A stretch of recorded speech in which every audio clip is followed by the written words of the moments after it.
Assalamualaikum warahmatullahi wabarakatuh. Perkenalkan, saya Cepi Supriyadi. Kali ini bahasan kita mengenai seberapa sulitkah membuat administrasi pembelajaran. Bagi guru-guru yang mungkin masih baru dan bagi yang belum mengetahui tentang pembuatan administrasi pembelajaran, mungkin bagi guru-guru yang baru gampang sih. Pembuatan administrasi pembelajaran, tinggal searching di internet atau gunakan AI, semuanya akan serba praktis. Itu juga yang saya rasakan dulu ketika awal mula saya mengajar, karena saya backgroundnya bukan dari lulusan pendidikan, saya otodidak, dan membuat administrasi pembelajaran itu dengan gaya ATM, amati tiru modifikasi.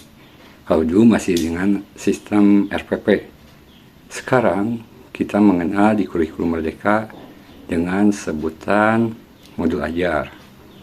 Bagaimana prosesnya atau idealnya pembuatan modul ajar tersebut sehingga banyak sekali guru yang tidak mempersiapkan administrasi pembelajaran. Nah, kan banyak orang itu memikirkan ketika guru mengajar itu datang ke sekolah, masuk ke ruangan. Ternyata hal tersebut memang di luar peraturan ataupun tidak ideal kalau sebagai guru, karena guru diwajibkan melakukan suatu perencanaan pembelajaran, yaitu menyiapkan suatu administrasi pembelajaran. Perencanaan pembelajaran tersebut nantinya akan dihasilkan suatu modul ajar yang kita sering temui ya, kalau misalkan kita download di internet, searching, misalkan di ruang GTK, di banyak sekali platform yang menyediakan modul ajar. Kalau yang ingin praktis, yang masih kebingungan, bisa kalian download secara mudah. Tetapi kita akan berbicara alasan tertentu mengenai susahnya pembuatan administrasi pembelajaran tersebut.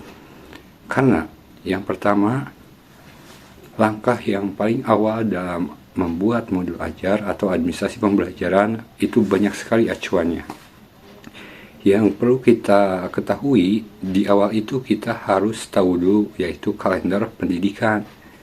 Nah, kalender pendidikan itu diterbitkan biasanya oleh provinsi, acuannya itu Kaldik dari provinsi. Contohnya misalkan saya yaitu Kaldik Provinsi Jabar. Nah, Kaldik Provinsi Jabar ini keluarnya itu biasanya kalau di tahun sekarang itu di bulan Juni akhir. Sehingga untuk mempersiapkan perangkat pembelajaran itu ada space waktu 2 minggu di libur akhir tahun. 2 minggu ketika libur itu para guru mempersiapkan administrasi pembelajaran. Nah, langkah awalnya itu yaitu kita harus memiliki kalender pendidikan Provinsi Jabar. Setelah Kaldik Provinsi Jabar, lalu Kaldik tersebut akan dirubah oleh sekolah dengan menyesuaikan kondisi di sekolahnya tersebut. Jadi Kaldik Provinsi tersebut tidak serta-merta langsung bisa diterapkan atau menjadi acuan oleh para guru, tetapi harus dirumuskan kembali oleh manajemen sekolah. Jadilah Kaldik sekolah. Nah, Kaldik sekolah ini yang menjadi acuan para guru untuk membuat administrasi pembelajaran. Setelah Kaldik, langkah selanjutnya yaitu harus mampu menganalisis minggu efektif.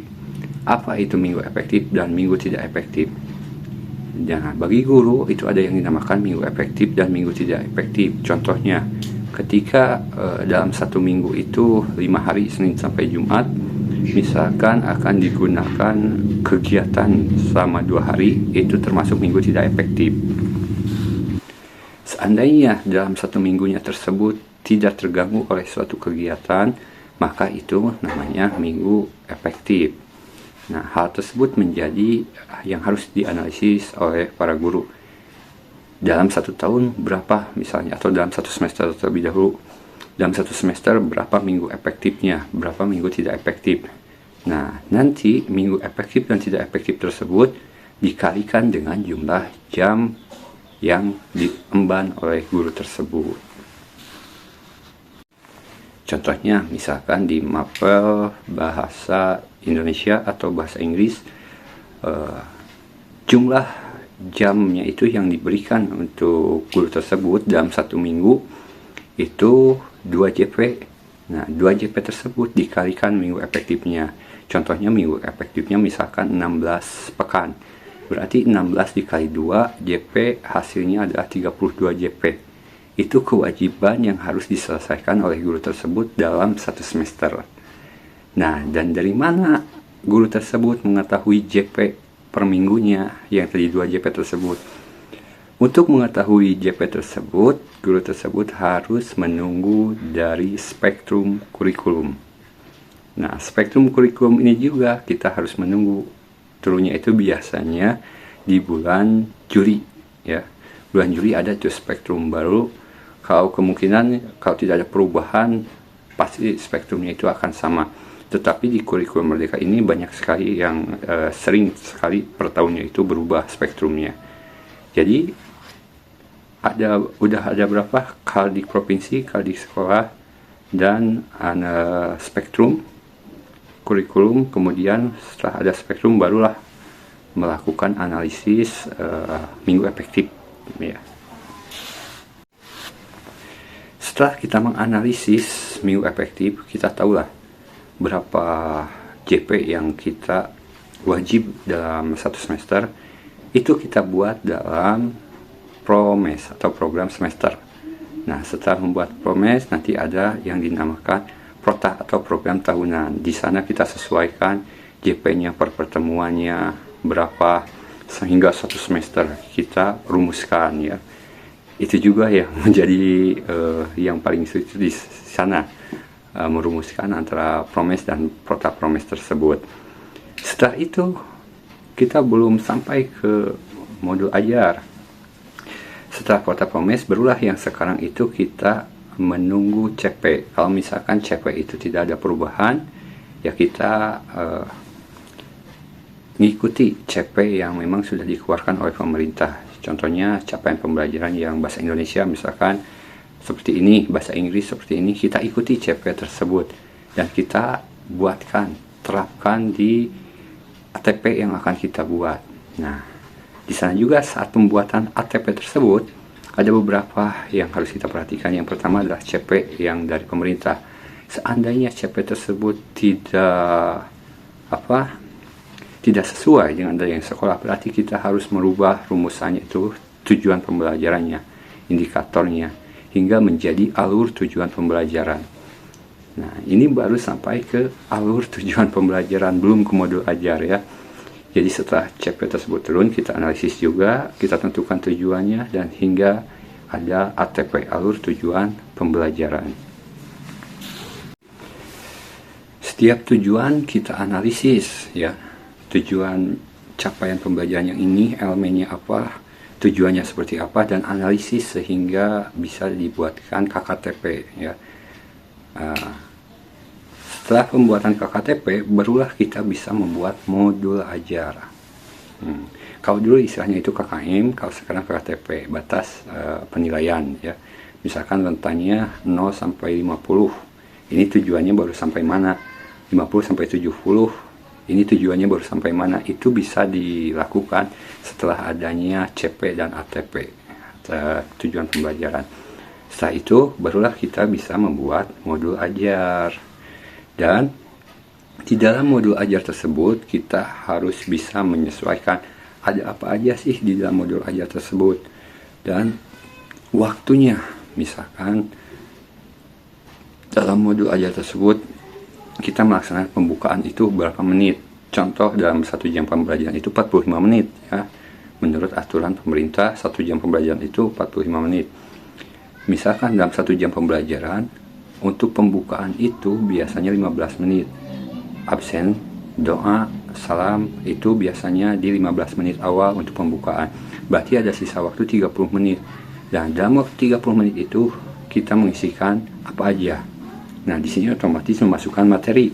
Materinya mau berapa menit? Contohnya, misalkan materi 25 menit. Berarti ada sisa waktu 5 menit untuk bagian penutup. Itu seandainya 1 jam pembelajaran. Seandainya kita 2 jam, kita tentukan. Nah, dan itu harus masuk ke dalam modul ajar. Nah, inilah yang kesulitannya itu. Bagaimana kita memasukkan ke modul ajar untuk beberapa pertemuan dari analisis JP tersebut. Nah, setelah analisis JP tersebut, kita juga harus membuat suatu LKPD atau lembar kerja peserta didik. Karena setelah melakukan pembelajaran, pasti peserta didik itu harus ada yang dikerjakan. Makanya namanya lembar kerja peserta didik. Kemudian kita harus juga ada asesmen. Asesmen itu bisa di awal tadi sebelum kita pembuatan modul ajar, kita melakukan asesmen diagnostik atau asesmen awal. Apakah siswa ini sudah mengetahui nih materi yang akan kita sampaikan atau belum? Atau peserta didik ini minatnya kemana, materinya yang mana? Itu di awal kita diagnostik awal dulu. Kemudian ada yang dinamakan asesmen formatif juga, itu harus dilampirkan di modul ajar. Seperti apa kita menggunakan asesmen formatifnya atau ulangannya.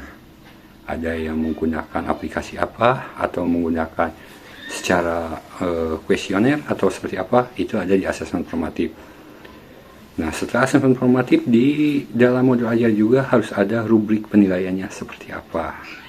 Kita mau menilainya seperti apa, itu harus ada juga. Nah, itulah secara sederhana alurnya untuk pembuatan administrasi pembelajaran atau perencanaan pembelajaran. Nah, bagaimana prakteknya, saya mungkin nanti akan menjelaskan di channel ini bagaimana tahapan-tahapannya mulai dari awal sampai akhir, supaya rekan-rekan semua bisa mengetahui tata cara pembuatan perencanaan pembelajaran atau modul ajar yang ideal. Sehingga memang kalau kita mengikuti keidealan tersebut, pekerjaan guru itu memang sangat berat sekali ya. Bahkan di waktu libur, siang ataupun malam, kita harus mempersiapkan administrasi pembelajaran agar siswa kita bisa menjadi siswa yang bermanfaat nantinya, dan hebat, ilmu kita yang diberikan oleh kita juga bisa diterima dengan baik. Oke, untuk mungkin kedepannya ada yang mau request materi apa, boleh di kolom komentar. Sekian di saya, Wassalamualaikum warahmatullahi wabarakatuh.